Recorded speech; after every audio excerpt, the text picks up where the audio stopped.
At our number 10 spot, we have the Mongolian death worm. The Gobi Desert, located between Mongolia and China, is said to have the Mongolian death worm, otherwise known as the intestine worm due to its appearance of being fleshy and red in color. This 2 to 7 feet long creature has the ability to spit out venomous liquid out of its mouth, and if you even get close enough to touch the creature, it's believed that the entire body is covered in this sticky, poisonous substance that will kill you just on touch alone.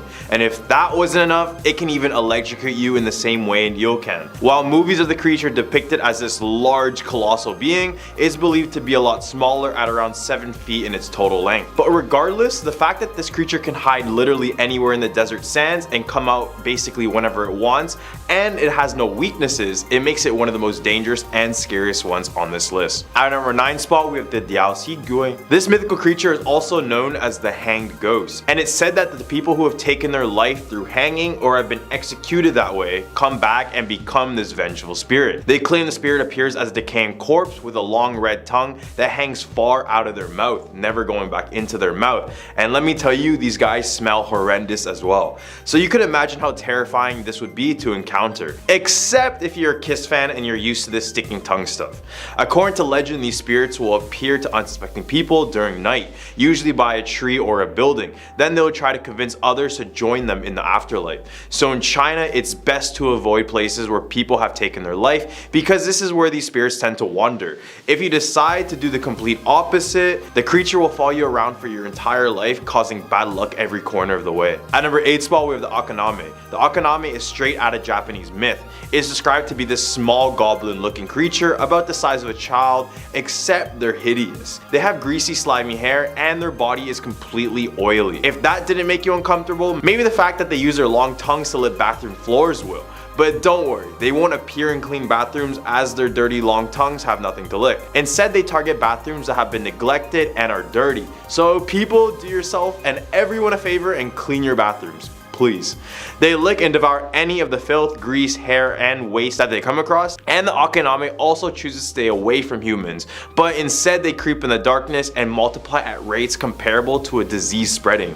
They come in both one-eyed and two-eyed variations, which only adds to the fact that these are grotesque creatures. So I stress this again, clean your bathroom so we can all avoid these type of problems, including stuff with these ugly guys. At number 7 spot, we have the Jiangshi, also known as the Chinese hopping vampire. The Jiangshi comes from a phrase meaning stiff corpse. They are psychic vampire zombies, yes, you heard that right, who feeds off a person's chi rather than their blood. And for those who don't know, chi is considered to be a person's life force, which means that it's the energy that flows throughout your entire body, basically giving you life in a sense. So unlike the vampires we have over here in the West, the Jiangshi prefers not to consume humans or our blood, and they also aren't able to walk, so they are seen hopping around with their hands out in the front of them to maintain their balance.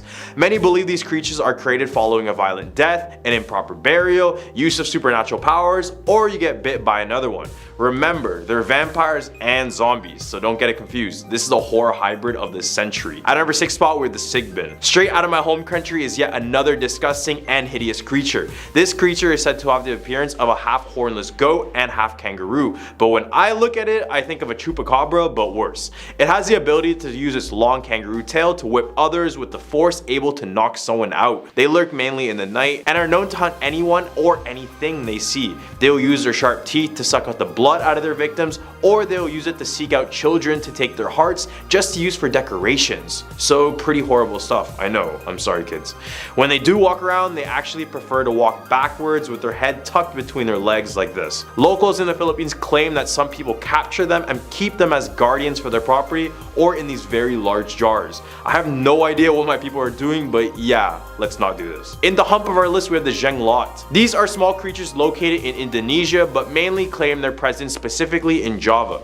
They take on the appearance of a deformed humanoid doll with long growing hair and long nails. The doll by itself causes no harm, but when you begin to feed the doll animal blood or even human blood, it will start to work as black magic. A Jenglot is believed to belong to the vampire family because of its main nourishment comes from the blood of animals or humans. The owner of the Jenglot must feed the creature with a drop of their blood each and every single day. If the owner fails to do so, it is believed that their loved ones will face dire consequences. The blood must not be fed fed directly to the mouth of the Zhengla, but instead be placed beside it. It's believed that the Zhenglas are the spirits of those who passed away after they had practiced black magic in order to obtain everlasting life. Except when they're met with death, the earth would refuse to accept their body, instead turning them into this hideous bloodthirsting creature. At number 4, we have the flying head. This one is definitely the strangest one on this list, but it's still scary, so bear with me. The flying head, or the Shurubotoshi, is one of Japan's most craziest mythical creatures because it's literally just a floating head. It's believed to be an ancient deity that literally is just a flying head that goes around and eats people. They prefer to attack humans by surprise, by hiding on the top of trees,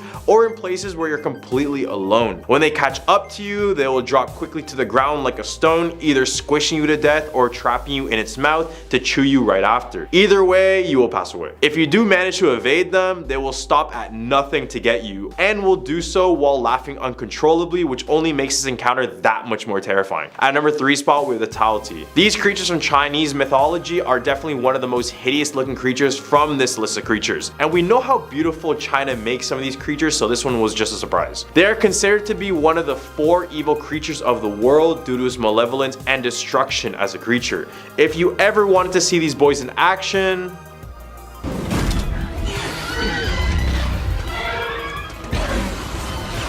depiction of this creature would appear mainly on bronze artifacts, but that first glimpse of them on that movie was all we needed to know that these creatures are not good. At number 2 spot, we have the Tengu. If you ever seen this emoji, then you know what a Tengu somewhat looks like. These creatures live in the mountains and appear to have large feathery wings and wearing a monk robe. Based on the emoji, you already know that their face is red with a long nose and the head of a bird. Originally, the Tengu were seen as evil spirits that caused pure destruction and chaos everywhere they went. This was because Buddhist practices showed that the Tengu were demons and tricksters who opposed Buddha. Tengu were considered demons of death and destruction by Buddhists, but gradually softened into troublesome protectors of forests and mountains, which is the role they continue to play in Japanese folklore. I mean, they look pretty cool and I see it all the time every time I go on my keyboard, and it would be nice if they use them in a video game or something because they're pretty cool looking creatures. At number 1 spot, we're the Nian. To end our point, we got yet another Chinese mythical creature because there are just too many not to mention. The story of the Nian goes that they would feast on human flesh every single New Year's Day. On this day, they would come out of their hiding place in the mountains and raid villages, eat their crops, and when that wasn't enough, they would attack the humans.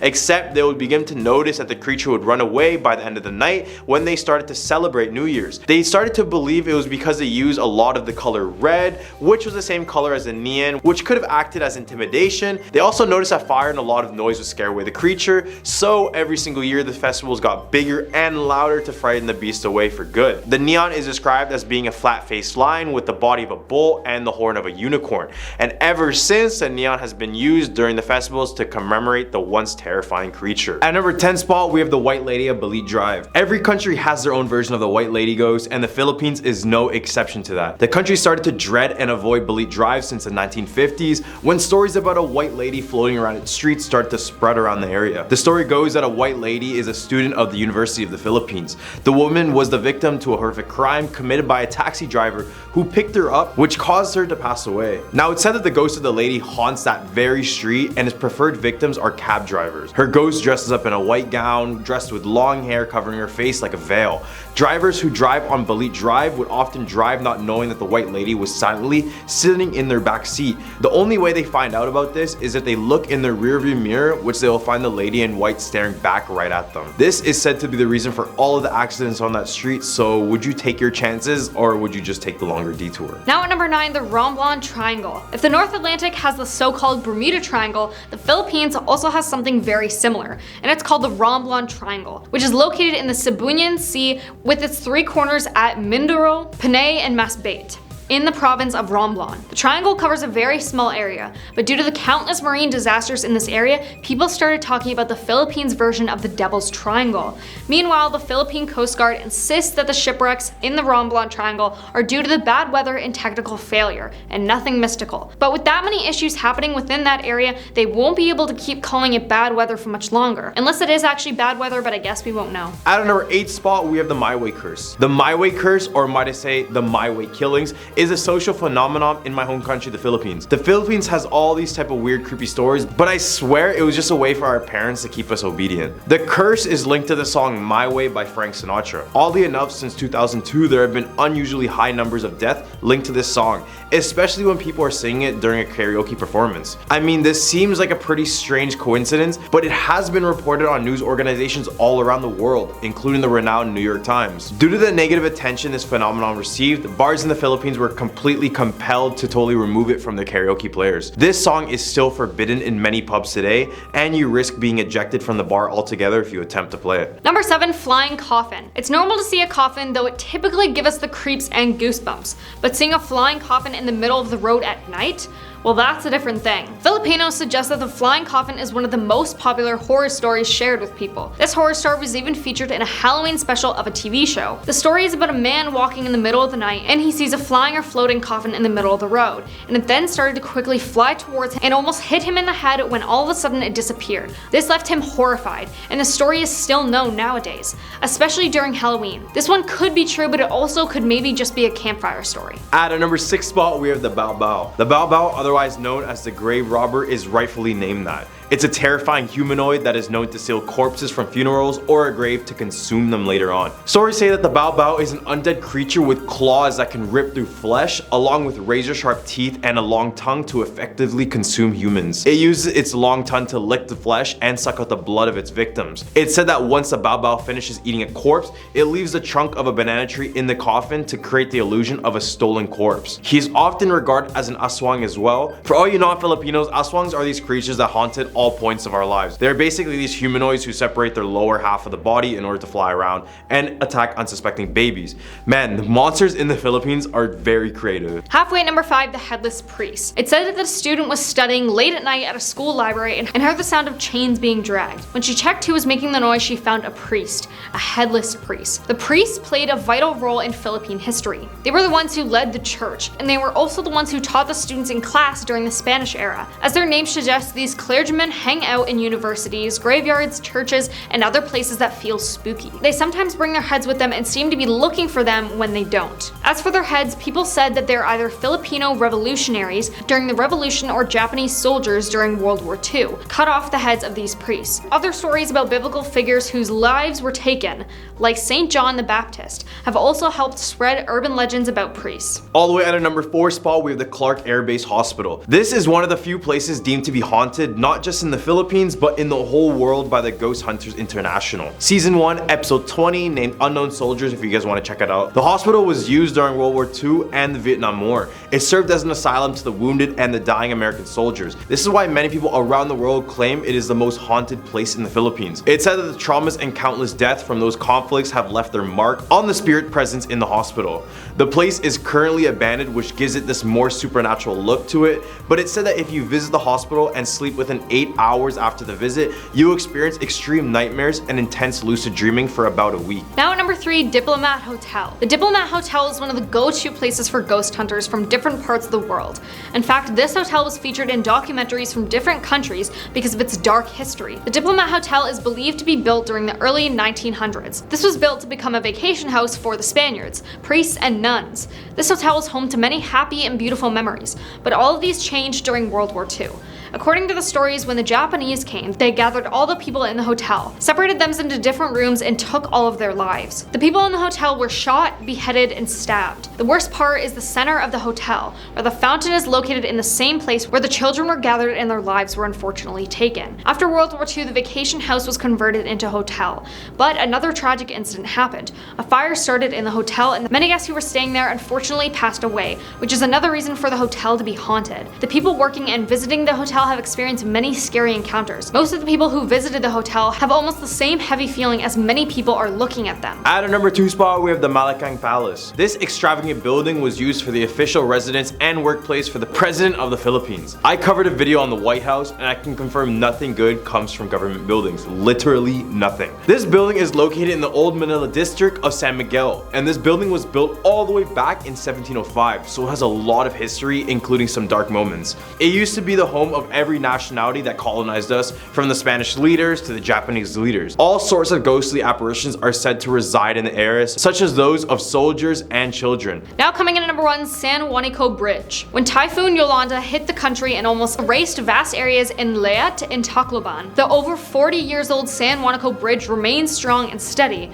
Impressive, right? Well, what could be the secret to its strength? Legend says that the longevity and strength of the San Juanico Bridge joining the two islands is due to the countless children sacrificed during its construction. Former First Lady Imelda Marcos had allegedly conspired the kidnapping of street kids or random babies from Leyte and Samar, and had offered them in a demonic ritual, mixing their blood with the concrete. At the time, Imelda headed the construction of the bridge, and reportedly performed the sacrifice upon a fortune teller who said children's blood was needed for the project's completion. Bodies of the sacrificed children were then thrown down the bridge, so whenever there are haunting incidences on the bridge, people will remember the story about the unknown children sacrificed here. At number 10 spot, we have CRISPR babies. Imagine you could customize yourself however you like, including your height, your skin color, your voice, and maybe testosterone for men. Well, this is what Chinese researcher Ho Zhenku did. In 2018, the Chinese researcher made the world's first gene-edited baby using CRISPR-Cas9. CRISPR was a new technology that allowed for DNA editing. Specifically, Ho was trying to encode HIV co-receptor with the goal of making a set of baby twins resistant to the virus. Except this form of gene editing is more scary than that. Scientists say that it can be used for virtually any other modification. At our number 9 spot, we have the social credit system. In 2014, China released a renowned social credit system. The one most of us have heard about, you know, on TikTok, YouTube, everywhere has talked about it. But many of us don't understand how it works. It basically is a system that works with AI, CCTV, surveillance footage, and listening devices that either rewards you or takes away points. In a way, these points decide how valuable you are as a person in the society. The fear of having a low social credit score is nationwide because you may be put up on a massive billboard for everyone to see and mock. Examples of how you can increase your social credit score include talk about good about the Chinese government on social media, donating to charity, helping people around your community, teaching Chinese, basically anything that's good or good for China. To lose points, you can drive over the speed limits, litter around, play your music a little bit too loud, or even spending money on something that they deem is dumb purchases. And punishments for having low scores could mean bans from public transit, slowed down Wi-Fi, or even banned from any luxurious restaurants or hotels. The fact that they implemented the Black Mirror episode into real life is scary enough, but the fact that the government is constantly stalking and judging you is even more terrifying. At a number 8 spot, we have super drones. To increase their military presence in the open waters, China has unveiled a mothership named the Zhuhei-Yun, which carries over 50 advanced unmanned drones. So basically, it's an unmanned boat carrying autonomous drones, so no human is on board, and yet the ship is capable of destruction on a different level. Each drone is very intelligent. Each one knows what the other one is doing, so if these drones decide to attack a human, then all of the other drones would attack too. Warfare without the use of human soldiers is horrible. These drones can move at the speeds no human can reach. They can hit and detect at ranges no human could ever possibly think about. And they're able to be made just like that. Just imagine if they decide to put their entire funding on these drones and made a complete army. Elon said this about the situation. You can make a swarm of assassin drones for very little money by just taking the Face ID chip that's used in cell phones and having a small explosive charge and a standard drone, and have them just do a grid sweep of the building until they find the person they're looking for, ram into them and explode. You can do that right now. No new technology is needed. Right now. At our number 7 spot, we have the artificial sun. Located at the Institute of Plasma Physics of the Chinese Academy of Sciences in Hefei, China, lies the sun. But Andrew, the sun is in outer space, not in China. Sorry, my bad. The artificial sun. Sounds pretty terrifying on the surface. Just imagine how hot the sun is and how much power is contained within that. Fortunately, their purpose was for something else well needed in the future, and that is energy. There is no question we're running out of fossil fuels, and all the other methods we have tried are just not sustainable over long periods of time. China then created the sun to unlock clean and limitless energy. Then in this year, they were able to reach a record high of 126 million degrees Fahrenheit at its core. And for those who don't know, that's 5 times hotter than the sun.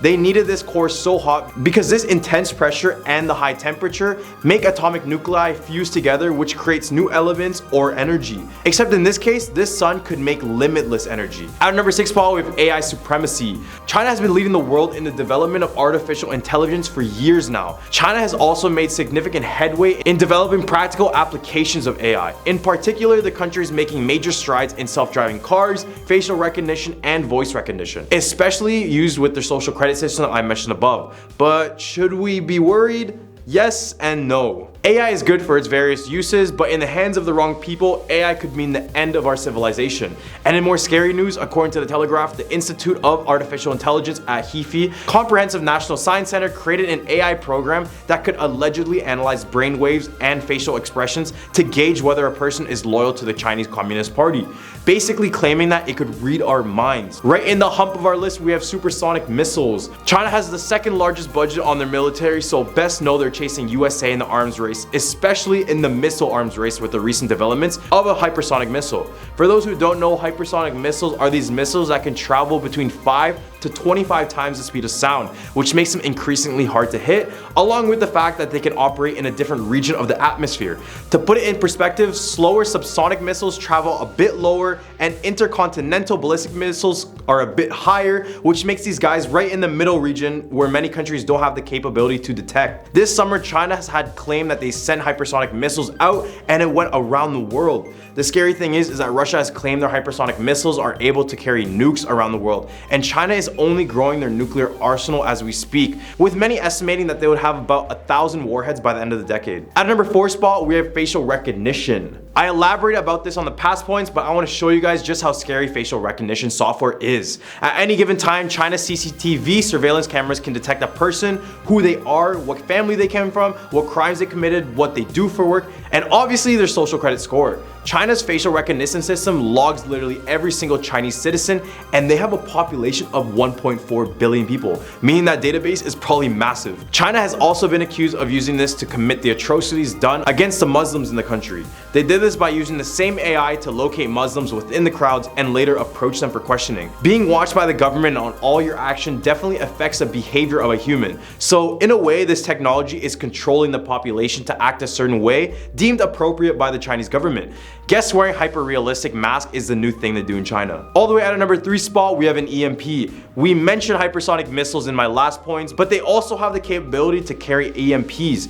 EMPs, or electromagnetic pulse, is an intense electric burst that damages electronics over a given area. It acts like a giant magnet, breaking everything electronic along its path. This would mean a complete shutdown of power grids, and it can even corrupt the data inside of hard drives, which is detrimental if used on government buildings and areas. Basically, this could cause cities to be in complete darkness. Although it doesn't do anything to humans directly, the issue is much bigger than that. Have you ever spent a day without internet or power? How many issues did you have initially? Now imagine that at a larger scale where your government is in complete darkness as well. Sounds like a huge threat. At number 2 spot, we have biological warfare. Many have claimed that the coronavirus originating from Wuhan, China was actually a biological weapon they released to cause global panic. Allegedly, Chinese military scientists were already looking in 2015 how to create a weaponized biological weapon based on documents obtained by the US State Department. Although China declined any sort of allegations towards releasing COVID on purpose, it's widely known that China is notorious for lying and hiding everything not from just the world but their own citizens. After seeing how the world reacted to the pandemic, biological warfare seems like the best way to control citizens and cause international panic. So whatever China did, it worked. At number 1 spot, we have stronger military planes. As I mentioned earlier, China is advancing their military very quickly after pouring in more and more money every single year. One of their military advancements include the J-20 fighter jet, and it was made with a purpose to combat the American fighter plane, the F-22 Raptor. Notorious for its stealth, speed, and agility, the J-20 is capable of reaching speeds up to 2,000 kilometers per hour, but they are not known for the speed. Instead, the Chinese government emphasized the stealth component, making it an effective long-range interceptor. They have currently built an arsenal of around 200 of them, which are all functional and ready for a battle. General Wilsbash discussed and praised another one of Chinese planes named the KJ-500, mentioning their features of long-range air-to-air missiles and how that greatly changes the playing field in the air. At our number 10 spot, we have booby traps. This war was infamous for Vietnam's use of guerrilla warfare on the the US troops, but this came largely due to the fact that Americans invaded, locked, and loaded. Despite what many believe, the US outgunned and outmanned the communists, so they needed to find other ways to fight them. And their response was these intricate booby traps. These things were devastating, and just by the looks of it, I understand why US troops' morales were dropped completely down the drain after running into these. The jungle terrain was hard enough having to deal with hiding soldiers and underground tunnels, but imagine walking and running into some of these traps. Some include the punji sticks, which were these sharpened bamboo coated in either poison, feces, or even urine, which could cause immediate infection if stabbed. Another one is the cartridge trap. When soldiers stepped on this trap, a nail acting as a firing pin shoots bullets straight up at the victim. We also have the mace, which is a tripwire trap that triggers a 40-pound spiked ball that swings from a tree and gets stuck onto its victims. These are only a small list of the booby traps contained within these dense jungles. I feel like I should make a top 10 on this, but if you guys are interested to see, here are some other traps. Terrifying, right? At number 9 spot, we have Operation Wandering Soul. The sounds coming from the Vietnam War definitely ranks one of the highest in terms of pure horror. With the Viet Cong hiding in the dense jungles, nowhere to be seen, Americans knew that they needed to bring their morale down without the use of firearms. So in the middle of the night, they would commence Operation Wandering Soul. This is a way for Americans to demoralize the Viet Cong by playing eerie sounds and altered voices on speakers. These sounds were supposed to mimic a wandering soul because in Vietnamese culture, if a proper burial is not done, the soul of the deceased will wander the earth as a malevolent spirit. And during the Vietnam War, many soldiers didn't get a proper burial. The most famous of their recordings was named Ghost Tape Number 10, and the best way to explain it is just to play it for you guys. At number 8 spot, we have Agent Orange. With the jungle being an issue for American soldiers, they decided to use a controversial weapon known as Agent Orange. I warn you, this one is pretty cruel. Agent Orange was a herbicide mixture which contained a dangerous chemical known as dioxin. For those who don't know, dioxin is extremely toxic and can cause skin lesions, developmental problems, immune system damage, and can cause cancer. They estimate that around 3 million Vietnamese people had been affected by Agent Orange during the war, with a recorded of up to 150,000 children born with serious birth defects due to this chemical. Other than the lives this chemical took, the worst part about this was that the dioxin could remain in the soils for decades. This has caused Agent Orange to have detrimental effects to this day. After seeing its destructive power, the US decided to ban Agent Orange in 1971. They took it to the Johnston Atoll and destroyed the last one in 1978. At number 7 spot, we have My Lai Massacre. This could possibly be one of America's worst war crimes they have ever committed, so it's pretty dark, just for the warning. On March 16, 1968, a platoon of US soldiers brutally massacred a total up to 347 unarmed civilians at My Lai. They were told inside that Viet Cong were in the area, but when they arrived there, they weren't there. Despite no sign of hostility, Lieutenant William Calley gave the orders for them to open fire on the villagers. The victims included men, women, children, and even infants. After they violated and mutilated the villagers, they went on to burn the village along with slaughtering all of their livestock. It was a complete war crime. It wasn't until an army pilot named Hugh Thompson was walking when he noticed bodies and bodies of civilians as he approached the gunfire. But as he approached the gunfire, he noticed that it was his own comrade shooting. In a change of events, Hugh gave them the orders to stop or he would open fire on them. A total of 26 soldiers were charged with criminal offenses, but only William Calley would be convicted and found guilty of taking the lives of 22 villagers. He was given a life sentence. This event will remain a huge stain on the US military for a long time. At a number 6 spot, we have the Ace of Spades. Another example of psychological warfare done by the US was the Ace of Spades. And yes, I'm talking about the playing card. So for background info, the US Airborne Division used to put an Ace of Spades on their helmet for good luck. Fast forward to the Vietnam War, and the US soldiers made it a tradition to leave an Ace of Spades on the helmets of deceased Vietnamese soldiers. Soon the card would be associated with death to both the Vietnamese and the Americans. Eventually, as more Viet Cong saw this happening, their morale would go down, and the Americans knew this. So Charlie Company asked the US playing card company to supply them with crates filled with the Ace of Spades cards, which were labeled as Bicycle's secret weapon upon arrival. And they used all these cards and they dropped them all over Vietnamese villages and jungles to frighten them. The Americans would continue to use this to taunt them by keeping it on their helmet as an anti-peace sign. This card would be later known as the death card. Right in the hump of our list, we have napalm. The Vietnam War had its fair share of destructive weapons, but nothing comes close to napalm, which would have been the worst weapon used in a war since the atomic bomb. Napalm, in simple terms, is basically liquid fire or a firebomb fuel gel mixture. It would often have a gelling powder composed of naphthalene and palmitate mixed with gasoline to form a sticky combustible substance. substance. Its sticky nature is the reason why it was so devastating when it released. The substance would stick onto its victims all while burning them alive, or at least causing 4th or 5th degree burns. The area napalm can cover up to 2,500 square yards, which would be completely engulfed in fire. The reason for these bombs in the first place was to support ground troops and to demoralize the enemy. Burning alive has got to be one of the worst ways to go, and seeing this fire would literally be seeing hell on earth. It eventually got banned in 1980 by the United Nations and listed as a war crime. Glad to know this one is gone, but the fact we got to see its powers is terrifying for the future. At number 4 spot, we have the AK-47 over the M16. During the war, American troops would abandon their American-owned M16 assault rifles to use the Viet Cong's AK-47 instead. This was a reason because the M16 was just not as reliable as the AK-47. First, the US changed their ammunition sizes without notifying, and it caused a lot of these guns to jam at pretty random times, which you could imagine would be pretty inconvenient in a gunfight. Second, the M16 couldn't be handled in jungle terrain. It would regularly jam when mud seeped into the gun. I mean, let's compare the two. The AK-47 is a 7.62mm gas-operated assault rifle with the capability to shoot up to 600 rounds per minute. It's claimed to be the most powerful due to the fact it doesn't break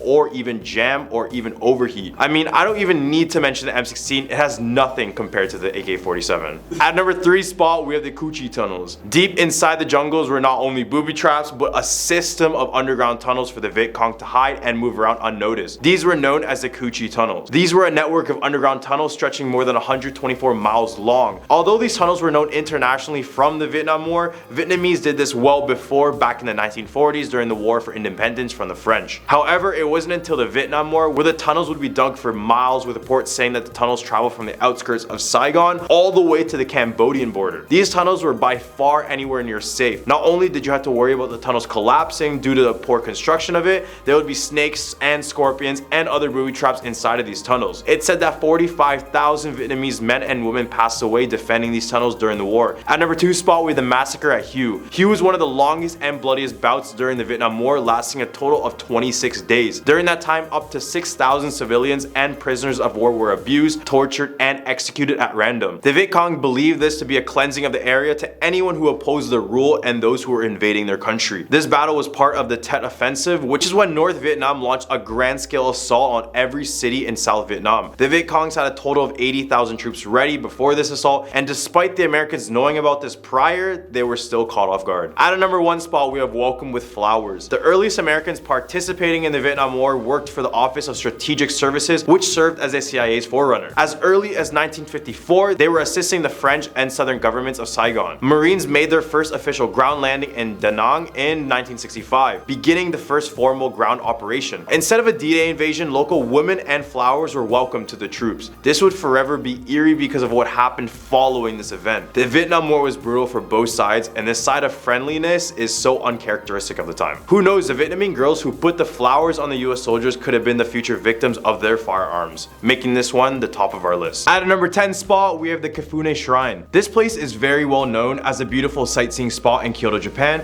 but for many locals, the dark history makes them have a different perspective of the place.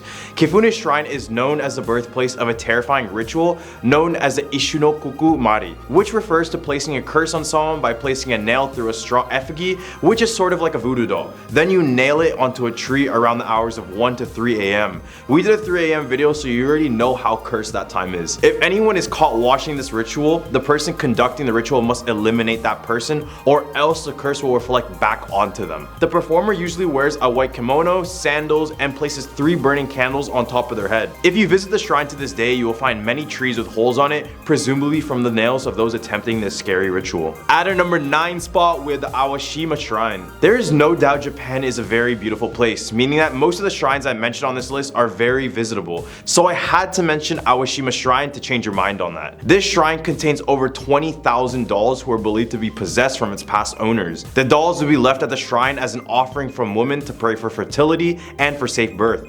Come on, look at this place. Tell me you would go here willingly. According to legend, Empress Xingu was journeying home from a war overseas. As she was on her way back home, a huge storm took over the seas and broke the boat partially.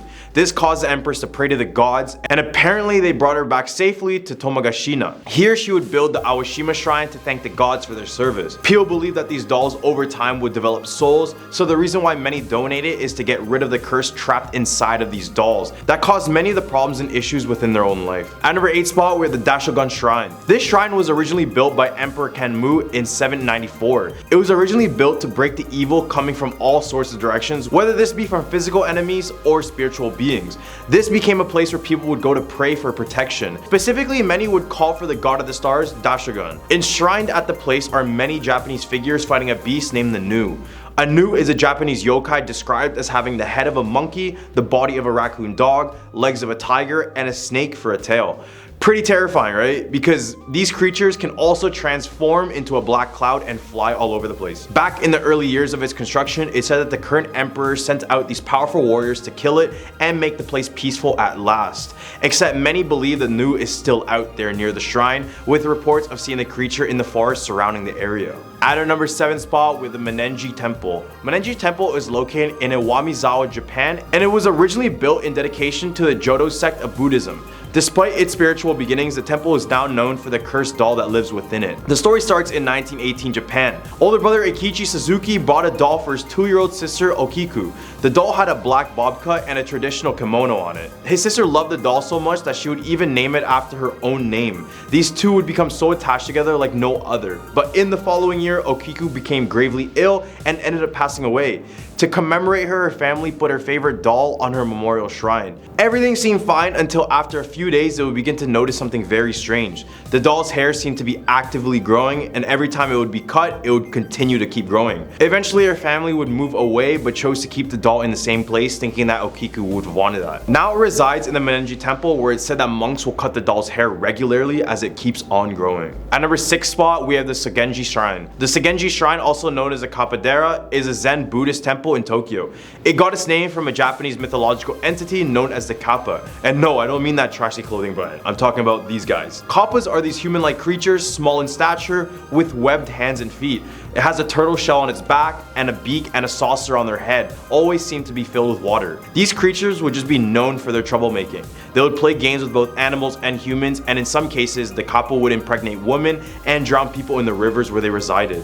Apparently, when the place was prone to flooding, the people of the area asked for the Kappa for existence, and now many claim that the Kappas are still nearby, claiming the place as their own. There are several statues of the Kappa littered around the shrine, but who knows if one of them turns out to be real. At the hump of our list, we have the Zenkoji Temple. The Zenkoji Temple is a Buddhist temple located in the city of Nagano, Japan. The main temple of Zenkoshi has a dark room created for spiritual purposes and acts like a shrine in a way. This dark room follows a pitch black tunnel underneath the temple that monks had supposedly hid the quote key to paradise. In order to do this, you need to hone your 5 senses and have complete focus while trying to navigate yourself through this area. This area is supposed to represent the journey between death and rebirth. It's very simple to understand how this represents the pursuit of enlightenment, which is only possible once you let go of your physical limitations and your concerns. People think that if you find the key, they will be saved, while others believe that if you fail, you will have a series of bad luck and unfortunate mishappenings. Regardless if you succeed or not, this room is bound to have a terrifying experience regardless. At number 4 spot, we have Mount Osor. This is one of Japan's most sacred sites, and for good reason.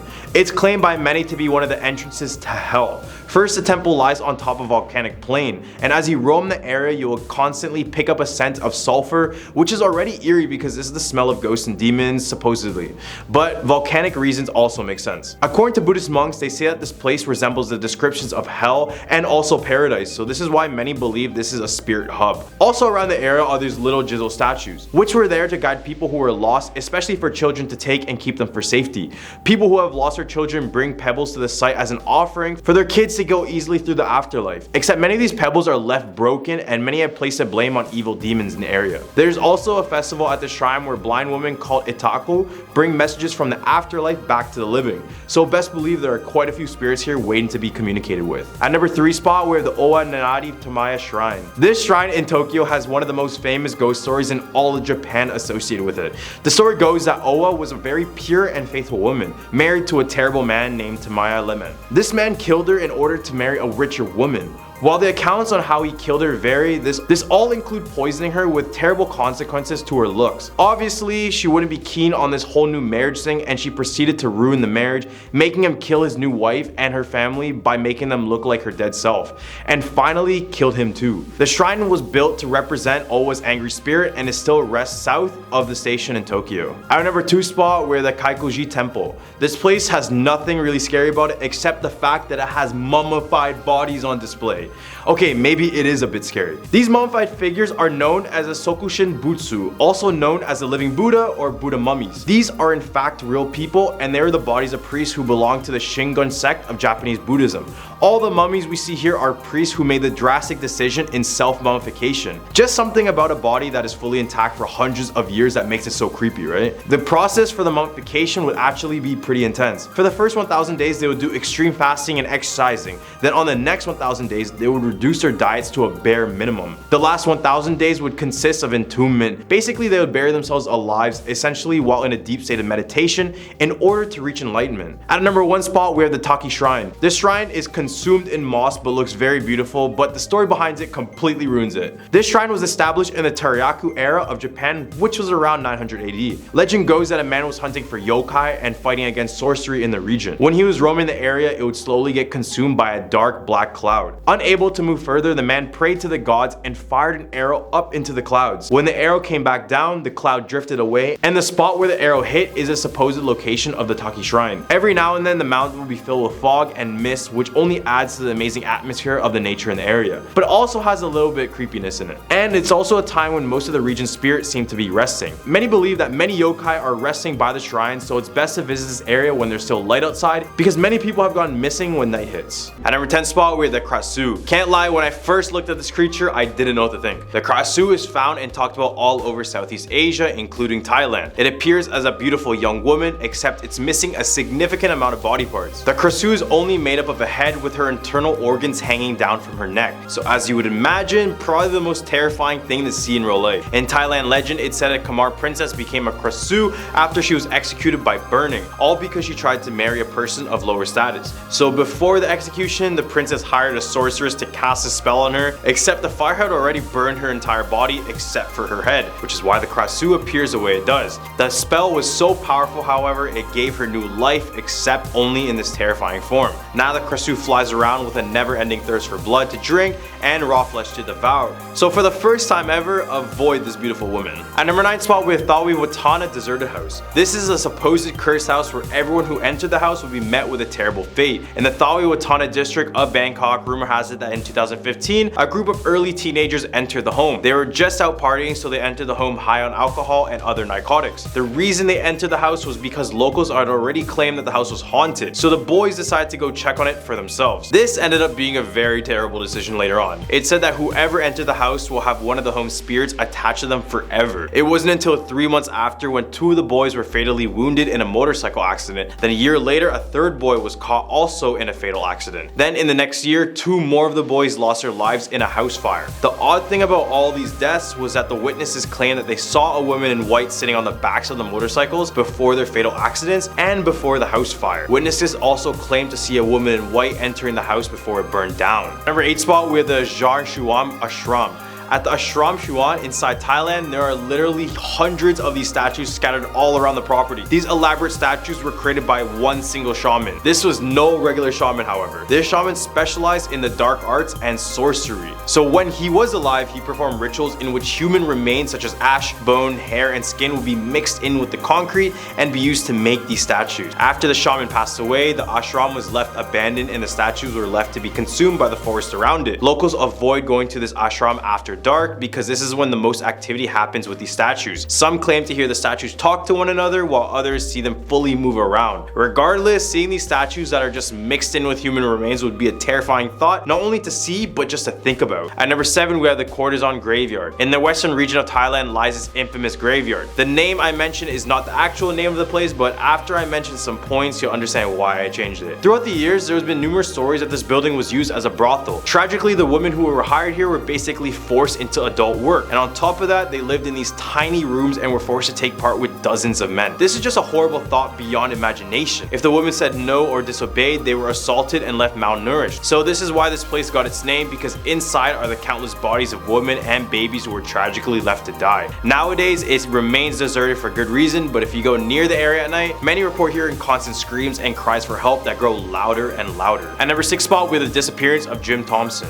Jim Thompson was an American businessman who came to Thailand and helped revitalize the Thai silk industry in the 1950s and 60s. So you can say he had a lot of power and influence in the area. He eventually built a house in Thailand filled with artifacts and various other Thailand charms. He was also loved by many locals and flourished in the Thai industry until one day in 1967, he was away in Cameron Highlands in Malaysia. Then, following an Eastern church service, Jim Thompson suddenly disappeared out of nowhere. This caused a 500-man grand-scale search for Jim, including the Thai army and Malaysian police force. After months of searching and the worldwide attention, Jim was declared dead in 1974 despite there being no trace or forensic evidence of him whatsoever. So did Jim just vanish out of thin air, or were there some greedy businessman looking to eradicate their competition? We'll never know. Right in the hump for our list, we have Wat Sathhat. The Wat Sathhat is a Buddhist temple located in Bangkok, Thailand. This temple was built all the way back in 1807 under King Rama I, so best believe it went through countless decades and countless leaders. At the time it was built, many people were told stories about the undead. Specifically in the temple, the undead were said to appear in the front of the temple's doors, resembling a thin-bodied ghost with a scary howling cry. This ghost is known as the Preta, and it was used in many religions to show someone suffering greater than humans at an extreme level of hunger and thirst. So I don't know if this ghost serves as a reminder for us to be grateful for our nourishment, or is it just another one of those ghosts that haunted this place? Who knows? At number 4 spot, we have the Bioki Sky Hotel. Located in what was once the tallest building in Bangkok, the Bioki Sky Hotel is one of the highest hotels in Southeast Asia. It towers over much of the city at 88 stories tall. However, in 2012, there was a tragic accident during construction of the tower, whereby 3 workers plummeted to their deaths. Perhaps enraged by the unsafe equipment and working practices, the souls are now said to haunt the high-class hotel. Guests and staff members alike have reported a variety of strange happenings, including things mysteriously moving and creepy shadows. Even websites like TripAdvisor and Google Reviews also talk about many of the supernatural encounters they had in the hotel. These reviews suggest that the guests report poltergeist activity, which include having their items moved around the rooms, shadowy figures in the dark corners of the rooms, and having the feeling of being watched and not alone. I know it doesn't make sense financially, but I feel like they should just close down a hotel after there's been more than a few deaths occurring, because I swear every hotel is haunted nowadays. At number 3 spot, with the Bang Phu Shoe Hotel. There is a certain shoe factory that nobody dares to walk in to this day. In Samut Prakan lies this now abandoned shoe factory. Why is it abandoned? Well, because back in the day, the factory suffered a freak accident that led many people to their deaths and injuries of many more workers. Instead of shutting down the factory, the greedy owner decided to keep it operational very soon after. Eventually, employees began to leave after reporting that they have encountered the angered spirits of their fellow workers. After many complaints were made about the factory, and when the workers started to desert the place completely, the owner decided to take his own life inside of the factory. To this day, the ghost stories that surround Bang Phu Shoe Factory, as I mentioned, have caused no one to step foot inside. Some locals say they occasionally get the whiff of newly burnt embers, shadowed with the screams of workers still trying to find their way out. At number 2 spot, we have Phi Phlong. Be cautious of who you see during the day, as they may morph into a ghost at night. Phi Phlong, a foul-smelling spirit, appears as a normal person during the day and as a ghost at night. The odd things it feasts on, such as frogs, give Phi Phlong its pungent odor.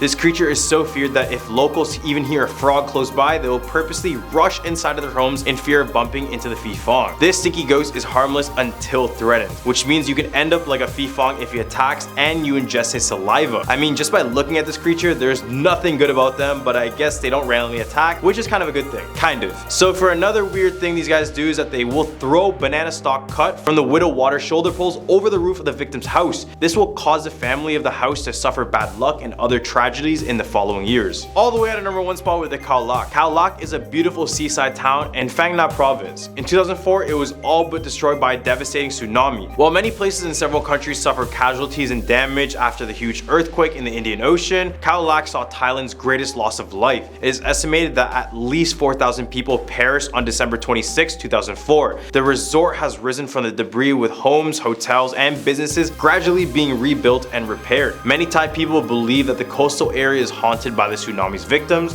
and ghosts have reported strange occurrences in many of the local hotels. At number 10 spot, we have the White Lady of Balit Drive. Every country has their own version of the White Lady ghost, and the Philippines is no no exception to that. The country started to dread and avoid Balit Drive since the 1950s, when stories about a white lady floating around its streets started to spread around the area. The story goes that a white lady is a student of the University of the Philippines. The woman was the victim to a horrific crime committed by a taxi driver who picked her up, which caused her to pass away. Now, it's said that the ghost of the lady haunts that very street, and its preferred victims are cab drivers. Her ghost dresses up in a white gown, dressed with long hair covering her face like a veil.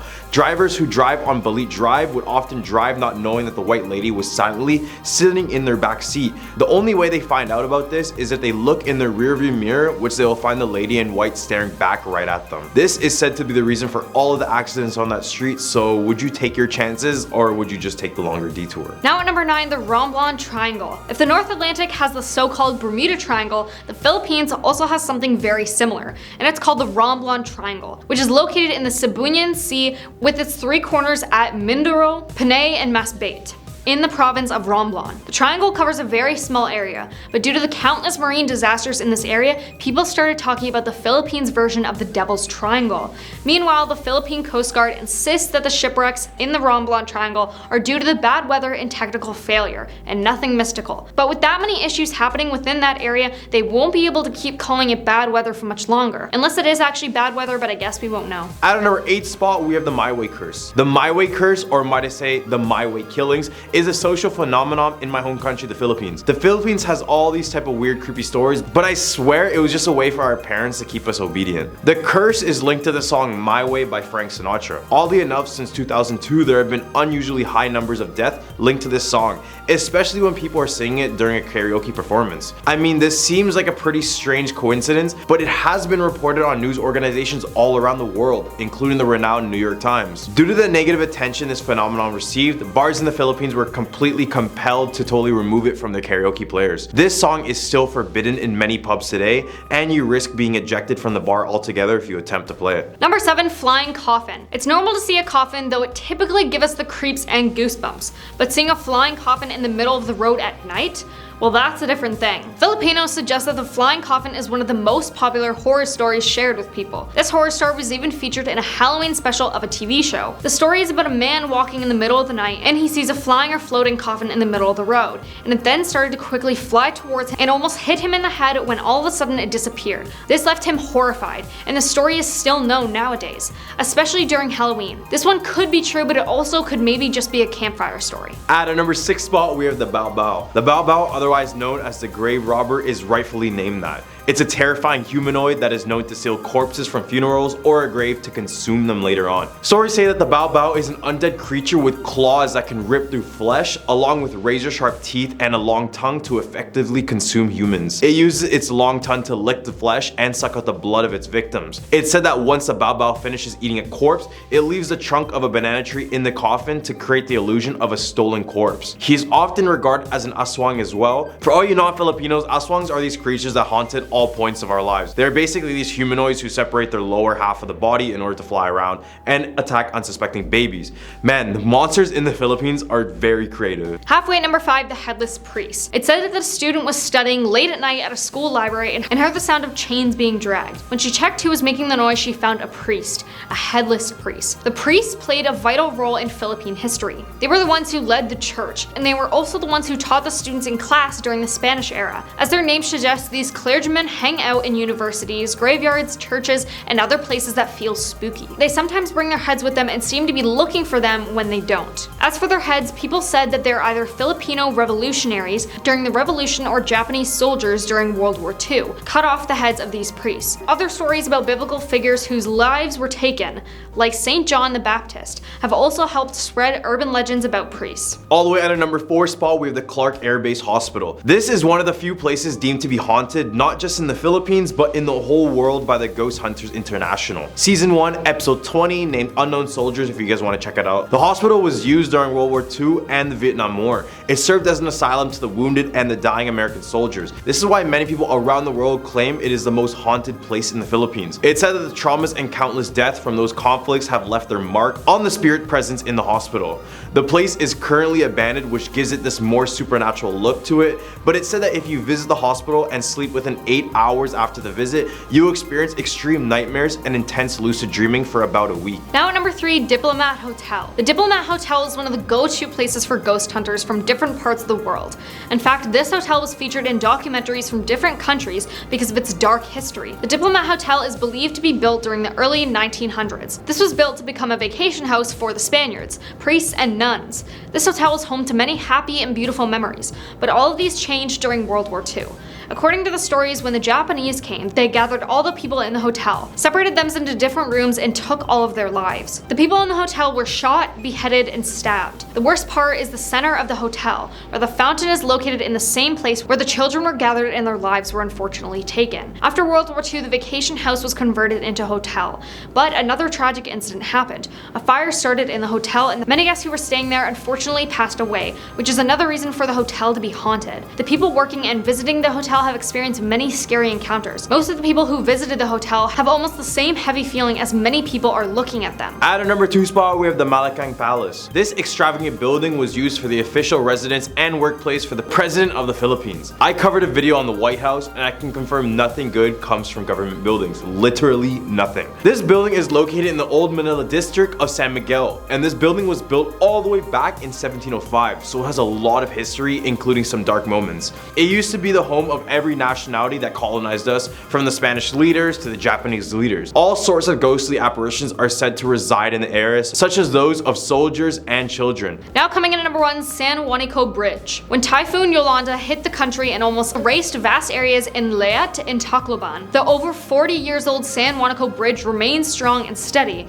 Impressive, right? Well, what could be the secret to its strength? Legend says that the longevity and strength of the San Juanico Bridge joining the two islands is due to the countless children sacrificed during its construction. Former First Lady Imelda Marcos had allegedly conspired the kidnapping of street kids or random babies from Leyte and Samar, and had offered them in a demonic ritual, mixing their blood with the concrete. At the time, Imelda headed the construction of the bridge, and reportedly performed the sacrifice upon a fortune teller who said children's blood was needed for the project's completion. Bodies of the sacrificed children were then thrown down the bridge, so whenever there are haunting incidences on the bridge, people will remember the story about the unknown children sacrificed here. Starting off this countdown at number 10, the Singapore Stone. Did you know that Singapore has its very own Hercules? Known as Badang, a poor fisherman lived his humble life by the Singapore River. When he realized a water djinn had been stealing his fishes, he set a trap to catch the spirit red-handed. He then confronted the captured spirit, who promised to grant his wish in return for its release. Badang proceeded to wish for superhuman strength, and was soon appointed court warrior by the Sultan of Singapore. Warriors from far and wide started swarming in to challenge the strong man, including India's Wadi Bajaya. The two dueled in a series of contests, and the last one saw them lifting a massive rock and throwing it towards the Singapore River. The rock was discovered years later at the spot where it was said to have landed, and not just that, there was an inscription on it, probably to commemorate Badang's achievement. However, only a fragment of the rock survives today, and as it's been said, the Brits blasted it to pieces in 1843. While it's housed in the temporary closed National Museum of Singapore, you can still see it online. Barely a meter wide, the Singapore Stone is a fragment of a large sandstone slab that once stood at the mouth of the Singapore River. Blown up in 1843 to widen the passageway of the river mouth, this fragment is believed to be over 1,000 years old. Number 9, Red Hill. Red Hill has a bloody tale behind its name. As strange as it sounds, it all started with a swordfish infestation, where the sea creatures attacked unsuspected villagers and fishermen by the shore. An idea came out of using banana tree trunks as a barricade to trap the swordfishes. He brought this up to the Sultan, who granted permission to proceed. The brilliant plan worked, earning him the respect and admiration of the villagers, but not the Sultan, who soon became envious of the attention. Out of jealousy, he ordered his men to rid the boy, even taking his life by any means necessary, and so they did. The poor boy's blood flowed down the hill where he lived, staining it blood red, and so that's how it's said it's got its name. Number 8, Kusu Island. An island with an interesting backstory is Kusu Island, also known as a sacred site. The island is home to a Chinese temple and 3 Malay shrines, but do you know where it gets its name from? Kusu means turtle in Hokkien, and legend has it that a giant turtle transformed into the island to save stranded sailors and fishermen, victims of the stormy weather. The sailors and fishermen returned the following year and the year after with offerings to show their gratitude. From then on, people head down on the 9th month of the lunar calendar to pay their respects. Number 7, Radhan Ma. Radin Ma is the name of the area between Teluk Bangla, Bukit Permi, and Jalan Bukit Merah. Sorry if I mispronounced any of that. As well as a couple of known landmarks around the city. It's also the name of a Javanese princess, Radin Ma Ayu. Her father was a warrior prince, her mother was a commoner, and their marriage was condemned by the Sultan. One day, while the warrior prince was away on an expedition, the Sultan ordered his men to burn their house down, killing his wife. Radin, however, was saved by a loyal servant. Upon his return, the devastated warrior prince left the Javanese kingdom for Temasek with his baby daughter. Soon after their arrival, the Sultan of Temasek arranged for the warrior prince to marry his daughter, similar to the tale of Cinderella. Radin's new stepmother wasn't a big fan of hers. The plot thickens when the adult Radin was to marry her stepmother's nephew, whom she refused. Not liking her decision, he attacked her main man in life, her father. In an attempt to save him, Radin was hurt in the process, receiving a stab in the heart. It's said that her body is laid to rest at the foot of Mount Faber, where there's a shrine in respect of her loyalty. Number 6, Island of Death. Plau-Mati, or Island of Death, was a former name of Sentosa. While no one knows exactly just how the island got its morbid name, it's been said that the island was once a place of piracy and bloodshed. Other reasons behind its name include the location of the island, which was adjacent to Palu Brani, which was the burial ground for many ancient Malay warriors. Then there's a tale about a deadly outbreak called the Blakang Mati fever in the late 1840s, which almost wiped out the original Bugis settlers on the island. In 1972, Palu Mati was renamed as Sentosa, or Peace and Tranquility, leaving its past behind. Today, it's a beach resort known as the State of Fun. Halfway number 5 is Singapura. Sang Nila Utama, or Sri Tribhuwana, was once the ruler of the Shivajaya Empire at Sumatra. According to legends, he went on an expedition in the late 13th century and discovered an island with a white sandy shore. After learning that the place was called Temasek, Sang decided to cross the waters to reach this newly discovered land. However, a storm appeared out of nowhere and nearly swallowed the boat. In a desperate attempt, Sang threw his crown into the turbulent waters. The weather and the sea immediately became calm, and the crew reached Teluk Blangah safely. As they landed, a strange beast was spotted from afar. Upon hearing that it was a lion, Sang was overjoyed and decided to name the island Sigapura, or Lion City. The discovery was said to have happened in and around AD 1297, and Sang went on to rule for 48 years before his passing. His palace and burial ground was located on top of Bukit Larangang, or Forbidden Hill. Number 4, Sisters Islands. Lying south of Sentosa, Sisters Islands refer to Palu Sabar Darta and Palu Sabar Lut. Many years ago, there was a pair of sisters, Mina and Lena, living by the southern coast of Singapore. Being very attached to each other, the sisters vowed to marry 2 brothers so that they could live together always. However, one night, Lena ran into a group of pirates by the sea. Stunned by her beauty, the pirate chief was determined to marry Lena. When the dawn broke, the pirates came and abducted Lena to their ships. Weeping over the loss of her dear sister, Mina came swimming after the boats. The stormy waters were merciless, and she was doomed eventually. In a desperate attempt, Lena broke free and dived into the sea. The next day, a pair of islands appeared where the sisters had drowned. They were named Sisters Islands by the villagers in memory of the 2 girls. And legend has it that the next day, after the storm had subsided, Sisters Islands had appeared in the position where the 2 sisters were last seen. Number 3, Underwater City. Legend has it that Sang Nila Utama was the child between an adventurer king and a princess of an underwater kingdom, like we talked about before. Supposedly, Sang's father Raja had a glass case created for him to descend into the sea because he was curious about what lies beneath the calm waters. He sank into a country called Dika and was greeted by a race of men, and was later taken to meet the ruler of this underwater wonderland. And that's exactly how he met Sang's mum, Princess Mathabu Labari. This world under the sea, however, is scarcely ever mentioned in history books. Number 2, the Merlion. One night, the villagers living by the southern coast of Tesamek were awakened by the howling winds and crashing waves. The dark clouds blocked out the lights of the moon and the stars, turning the world in complete darkness. It was as though the island of Tesamek would be sunk by the raging sea. The terrified villagers got down on their knees and prayed. During this moment, a bright light was observed emerging from the southern waters. A massive creature, half lion, half fish, roared in anger. The battle between the fierce mythical animal and nature was intense, as the sky was filled with flashing lightning. The villagers had never witnessed such terrifying phenomenons before. After some time, the winds began to die down. The waves subsided and the sky started to clear. The gigantic sea beast had won the battle against nature. As it claimed its victory, it stood proudly on Sentosa. By morning, the Merlion had retreated into its waters, leaving behind a bright, colorful trail. Number 1, ghostly passengers. This story originates with taxi drivers, specifically ones who have had the eerie experience of picking up late-night passengers who ask to be dropped off at a cemetery. Usually, the protagonist in the story is a beautiful young woman waiting on a remote road for a taxi. Once she's in the taxi, she doesn't speak again and wordlessly hands the driver money when she arrives at her destination. In the morning, when the driver looks at the money, it's hell notes.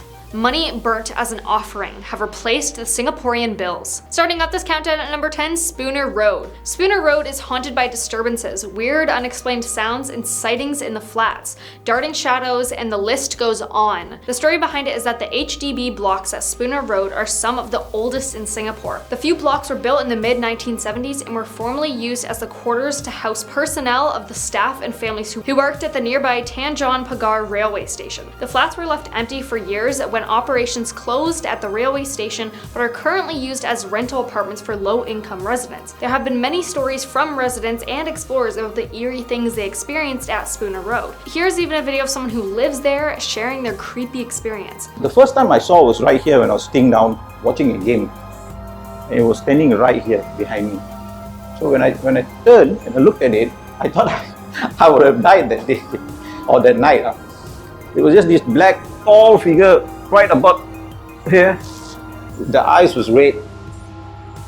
And I remember looking back in front and turning back again, it was not there. That kind of sounds like he's describing a demon. Yeah, I personally would not want to come across this place while visiting Singapore. Number 9, in Nee Soon Rubber Estate. This estate is said to be haunted by Pontianaks.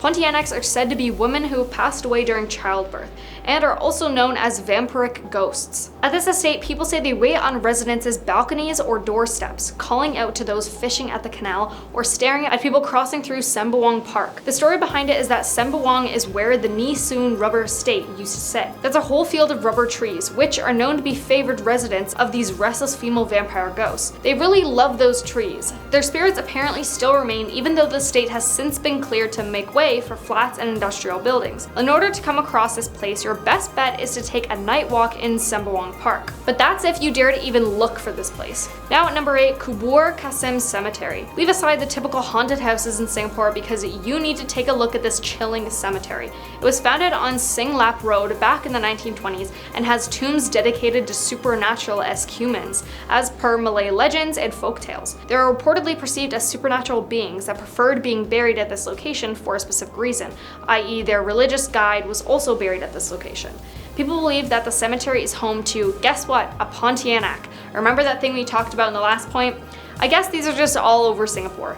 Several sightings have been reported while those alone in the compound of a mosque within the premises have talked of knocking sounds from the burial zone. Coming in at number 7, the Yellow Tower at East Coast Park. East Coast Park is one of the most frequently visited places in Singapore, but every single time you scroll, cycle, or jog past this yellow tower in the park, have you ever wondered if there's a story behind it? Well, there is, and it's quite a tragic one. Years back, a couple was strolling around this area at night. It was specifically at this Amber Beacon Tower that the poor lady was horribly, intimately assaulted by a group of thugs and subsequently stabbed till she passed away, while her boyfriend was knocked unconscious and the criminals were unfortunately never apprehended. From then on, there have been claims and sightings of a female figure near this tower, while others allegedly heard screams of help, and the Yellow Tower has been said to be haunted since. Number 6, Old Changji Hospital. The Old Changji Hospital is haunted by the restless souls of those who were tortured till they passed away or executed by the Japanese during World War II, as well as the security guard who used to work there. The story behind it is that it was used by the Japanese military police to hold more than 50,000 Allied prisoners of war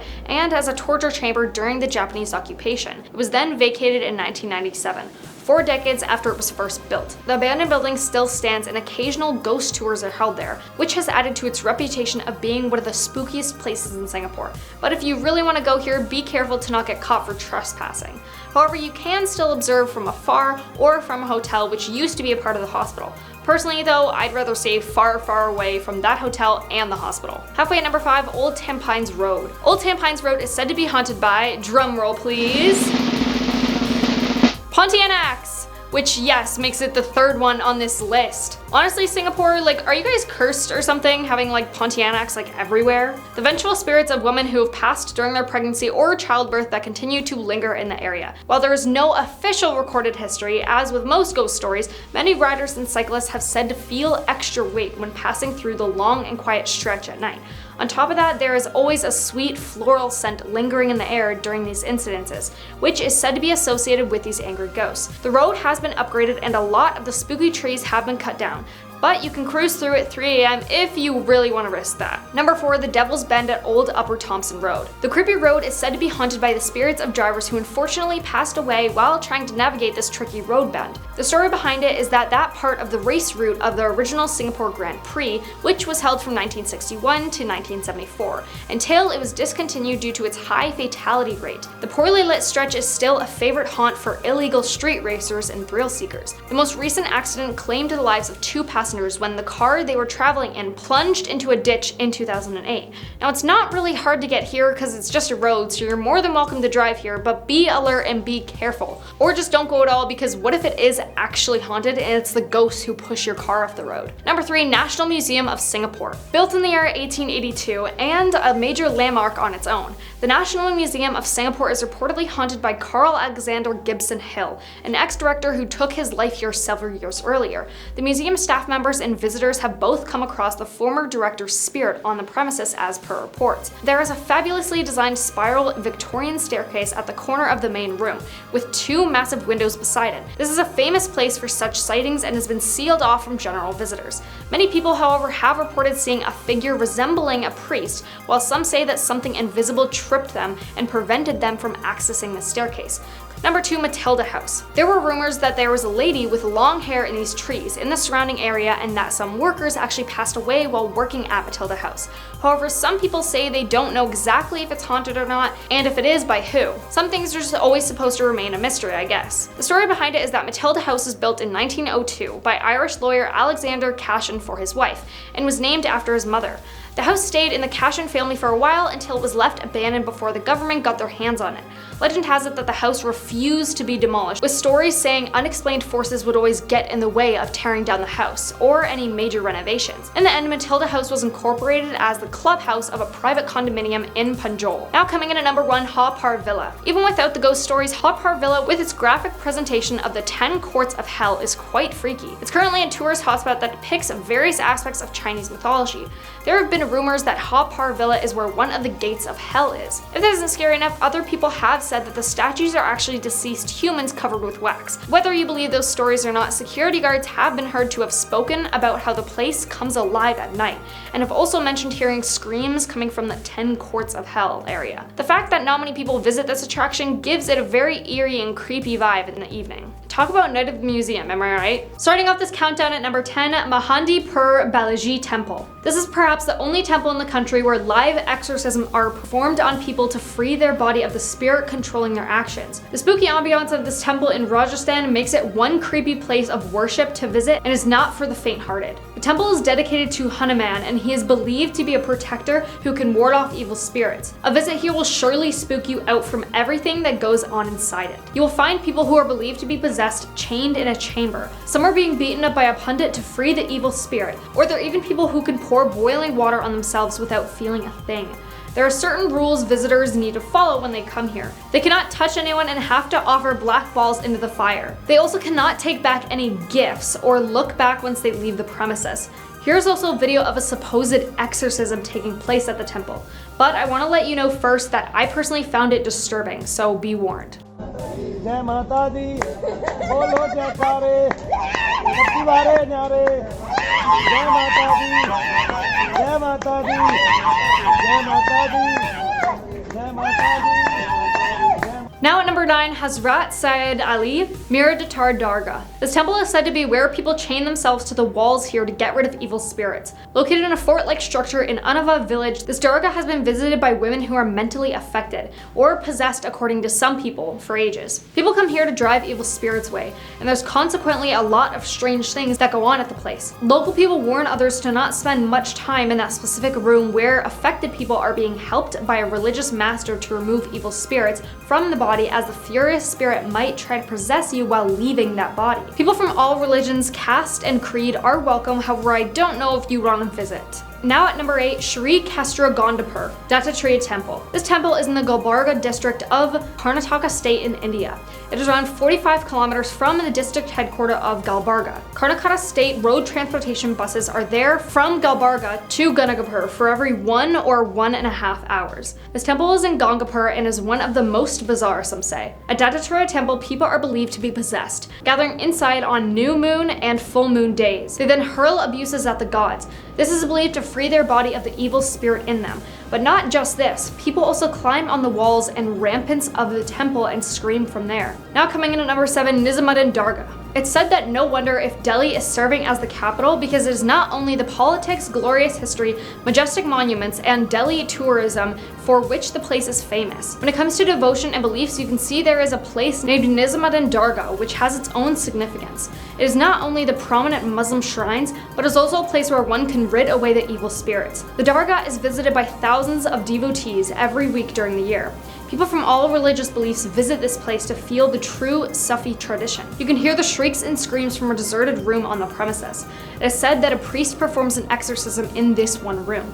When you break away from the crowded and tourist-infested part of Dargah, you may be able to find this freaky room here dedicated to the ridding of evil spirits. Now at number 6, Chandi Devi Temple. Chandi Devi is believed to be a violent form of the goddess, and this temple is said to be housing her. People who come to this temple during Navratri are believed to be possessed by this form of the Devi, as that time the spirit is most powerful. On other days, it's said that people who are possessed come here to rid of the evil spirit. However, it is unclear whether it works to get rid of the spirit or not. This is definitely a place I would not want to step foot into, even if I went on a trip to India.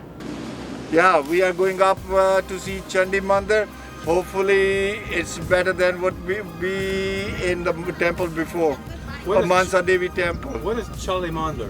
It's I don't know. It's a goddess of sacrifice or something. That's what I understand from the name Chandi Mandir. It's killer of the evil. Halfway at number 5, Sant Sabir Shah Dargah. This one is quite spine-chilling, so I suggest you get ready for it. The theories of this temple is that people say men chain themselves to the walls in order to cure themselves. Of what, you may ask? Well, it's not exactly said, but it suggests that it's to rid themselves of evil spirits possessing their bodies. Now, what I want to know is why there are so many temples dedicated to rid spirits from people's bodies. Like, is this a common thing that happens on the daily in India? Let me know. This other destination is for those looking for a cure to demonic possession. This is a place considered by many to be the most far out.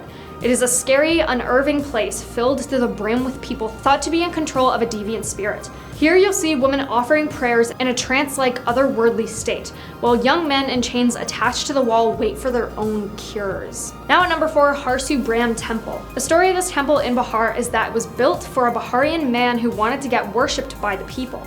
It's said that his soul still roams here and people come here to pray to him to get rid of the spirit that is possessing their body. The temple is pretty discreet and you'll have to ask locals to take you there in order to find it. But that's even if you want to go there, which I personally wouldn't, but that's just me.